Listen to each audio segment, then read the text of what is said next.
Halo Sobat Quran yang Mariam terkasih, jumpa lagi dengan saya Pastor Yos Fernandes Somatus dalam Renungan Harian Rabu 25 Agustus 2021. Apa kabar? Saya berharap Anda semua tetap dalam keadaan baik, sehat, dan tetap semangat. Bapak Ibu Saudara-saudari yang terkasih, Injil hari ini kembali menunjukkan Yesus yang geram terhadap orang-orang Farisi dan ahli-ahli Taurat. Kegeramannya itu ditunjukkan atau ditampakkan dengan ungkapan yang cukup keras terhadap ahli-ahli Taurat dan orang-orang Farisi. Yesus katakan, celakalah hai kalian orang-orang Farisi dan ahli-ahli Taurat, hai kalian orang-orang yang munafik. Jadi Yesus sangat-sangat keras mengecam orang-orang Farisi dan ahli-ahli Taurat. Kita tahu beberapa waktu lalu Injil juga bercerita tentang Yesus yang mengecam, yang mengutuki perbuatan orang-orang Farisi dan ahli-ahli Taurat karena kemunafikan mereka. Hari ini juga berbicara soal hal yang sama. Yesus mengecam kemunafikan orang-orang Farisi dan ahli-ahli Taurat. Nah, hari ini Yesus mengibaratkan orang-orang Farisi dan ahli-ahli Taurat itu seperti sebuah makam. Makam yang luarnya itu nampak bagus, nampak indah. Ya, kita tidak usah jauh-jauh. Kita lihat saja makam-makam yang ada di sekitar kita. Biasanya kan itu dibuat sedemikian rupa sehingga nampaknya indah, nampaknya baik.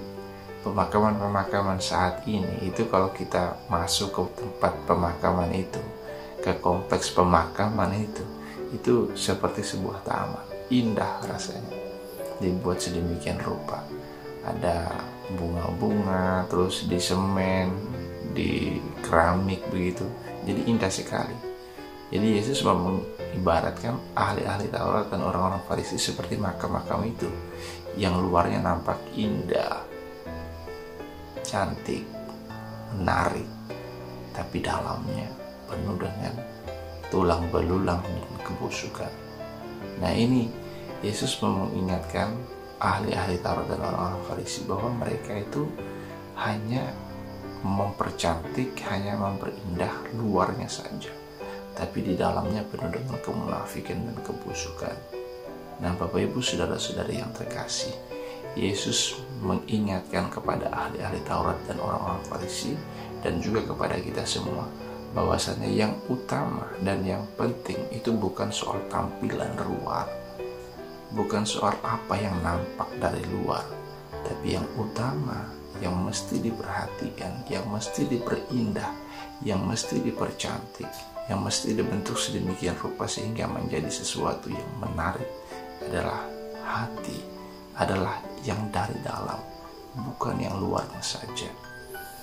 Itu Bapak Ibu Saudara-saudari yang terkasih, mari kita belajar, kita berusaha untuk mempercantik hati kita, bukan hanya sekedar luarnya saja.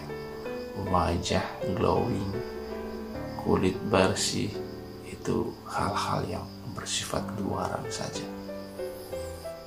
Percuma kalau wajah kita glowing, kulitnya putih bersih, tapi hati kotor dan juga penuh dengan kebusukan.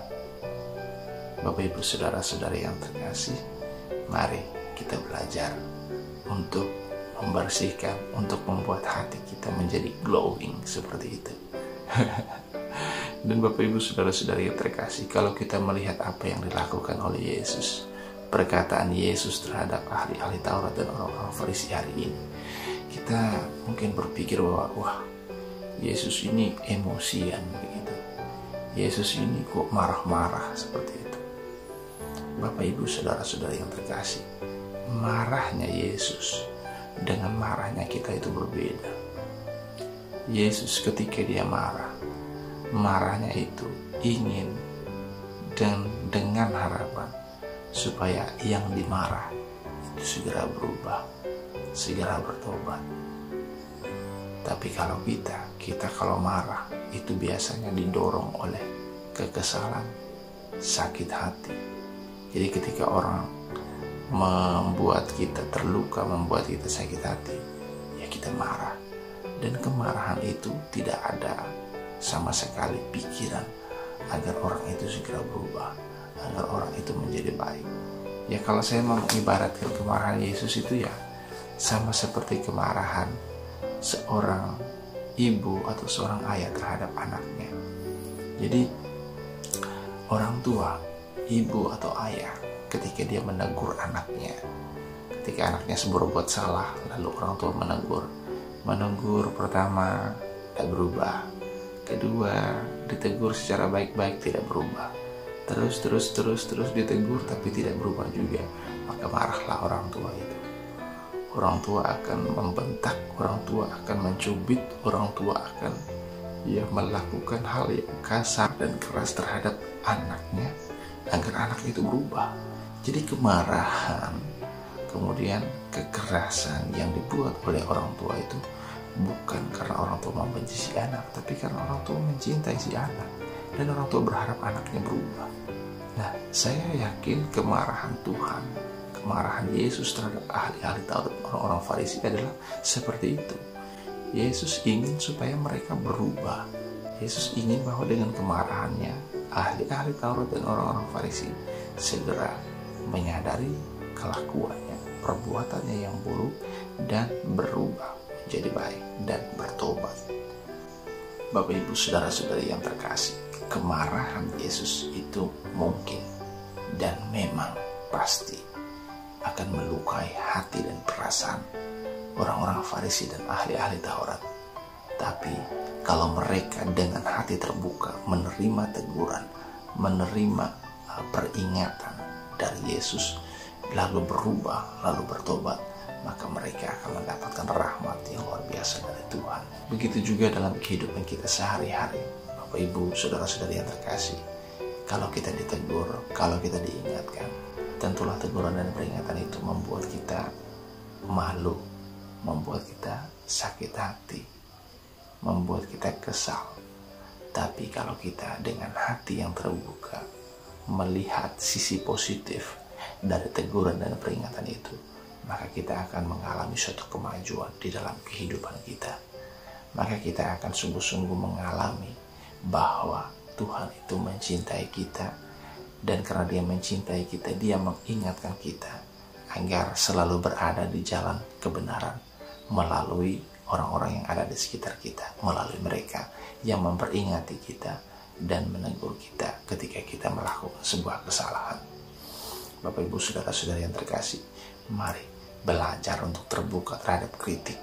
Jangan menutup diri kita terhadap kritik, karena dengan kritikan-kritikan yang datang terhadap kita, itulah yang kemudian akan membentuk dan membuat kita menjadi lebih baik dan semakin baik dari hari ke hari. Semoga Tuhan Yesus memberkati. Amin. Terima kasih telah mengikuti renungan bersama channel Quran Marum. Jangan lupa like, comment, share, and subscribe. Thank you.